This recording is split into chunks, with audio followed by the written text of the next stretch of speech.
The Stupendous Stefanelli Brothers, a short film screenplay written by Scott Davenport. Close on grizzled face, sagging regretful eyes, deep-cut facial lines form the face of Horace Stevens, aka Horace Stefanelli.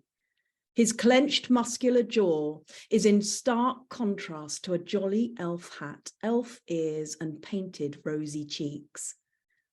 The wind buffets a limp cigarette hanging between cracked lips. He sucks in its toxic cocktail like an elixir, bellowing out smoke that turns the screen white. Welcome to the ring, the death-defying Stupendous Stefanellis.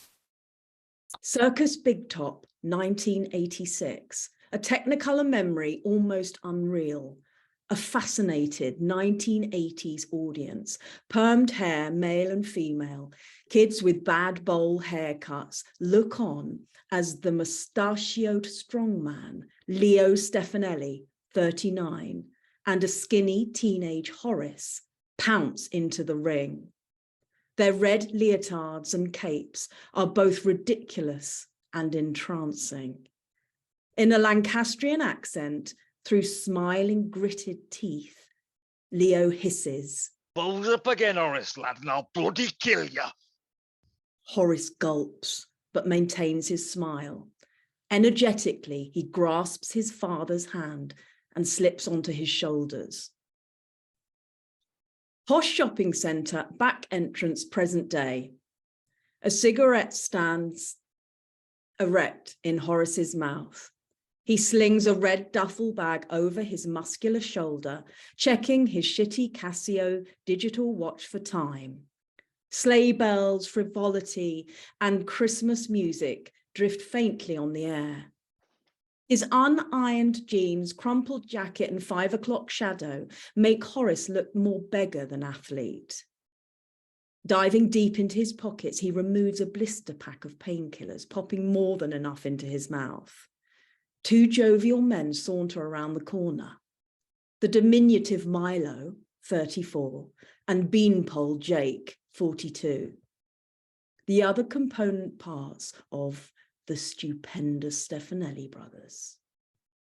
You're late. Jake and Milo saunter past their big brother towards the tradesman's entrance. Horace holds out his arm to block. Horace, come on, it's Christmas Eve and Milo has been given an early Crimbo present. Lighten up, soon to be Uncle Horace. Horace lets them through, but his face is still like thunder. Posh shopping centre, changing room, day. The Stupendous Stefanelli brothers are getting changed. Horace pulls out of his red duffel bag an elf costume. Hat, comedy ears, a colourful tunic with tights.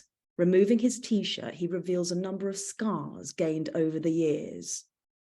I hope Belinda's going to be okay with you leaving her for the summer season. When should you? Mid-August, but... Too bad you'll be away. Jake stands up, tights half up his legs. He's not going. His bitch can pay his forfeit then. Nor am I. This gig is our last. Horace bites his lip. Anger rages through him. The jolly Christmas music in the distance drills into his head. You ungrateful bastards. Storming off, he pulls his elf costume on as he goes. Outside in 5! Show must go on. Circus ring, 1986. Young Horace lands an impressive acrobatic twirl, though his body contorts as he lands. A sheer look of pain spreads across his face. He claws at his shoulder, knowing something isn't right. Dad, I can't. Leo, barrel-chested, intimidating. Oh, must go on, laddie. Posh shopping centre, glass dome, present day. Gargantuan Christmas decorations hang in an upmarket shopping centre that sits under a glass dome and marble pillars.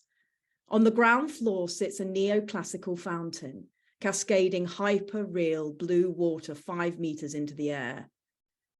In time with the towering aquajet, Milo Stefanelli gracefully rises into the air, landing onto Horace's shoulders. At the front of the two brothers, Jake rides a unicycle while juggling. All three men are dressed as jolly Santa elves.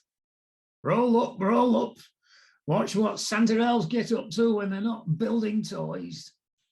A horde of shoppers shuffle from one luxury shop to another, laden with bags, giving weak applause at his spectacle of human pliability. Horace's POV of a father and son in the audience. A boy guzzles down chocolates while his father is distracted by his smartphone. The boy tugs on his father's arm, shouting at the top of his voice. This sucks. Can we go? Without even taking his eyes away from his screen, the father shepherds him away into an electronic game shop. Close on Horace, Horace witnesses this interaction. His face can't hide his utter contempt towards the audience. He beckons over Jake as Milo jumps down. What? Let's show the lot. We're doing the Stupendous Stefanelli Spectacular. You're kidding? On marble floors? No way. Our swan song. What you say, Milo boy? Dunno. It's just, well, you know. I've always held you up. Always caught you. That's right, you've always held us up. One word, no. Horace dead-eyes both of them. Remember who pays who, hey? Jake and Milo catch each other's eye. Milo shrugs, why not? Jake shakes his head, clearly outnumbered. Smash cut to posh shopping centre, glass dome, moments later. Jake on his unicycle, Milo balancing on top of him. Ladies and gentlemen, the elves give you the Stupendous Stefanelli Spectacular. Jake hightails it towards Horace, who grabs Milo off the unicycle and flings him with tremendous force far into the air. And as he does, there is an audible crack. Milo somersaults high into the air.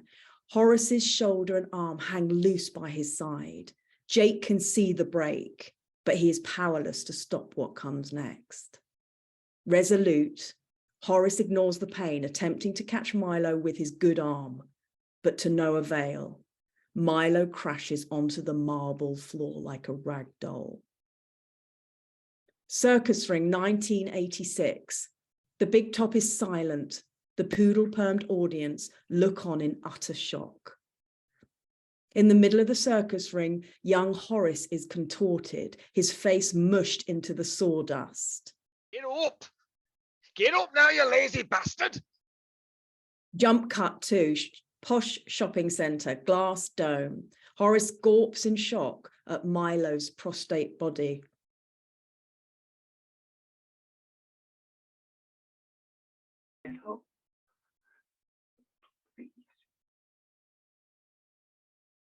The upmarket audience are stunned at what they've just seen happen.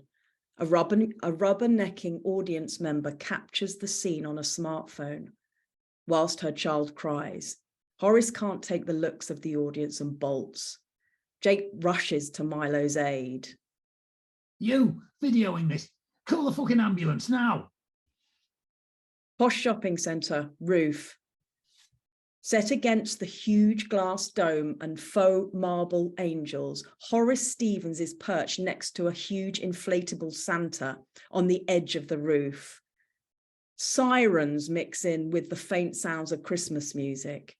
He tokes on his cigarette with his good hand. Down below, an audience has gathered. Don't be a prick, Horace. Horace turns and sees his brother balancing on the roof.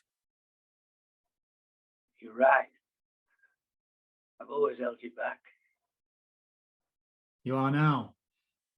But you've always supported us, even against Dad. I fought not to not be like him. But that before, that was Dad. Milo's going to be okay. Nothing's broken. You sure about that? The Stupendous Stefanellis are very broken.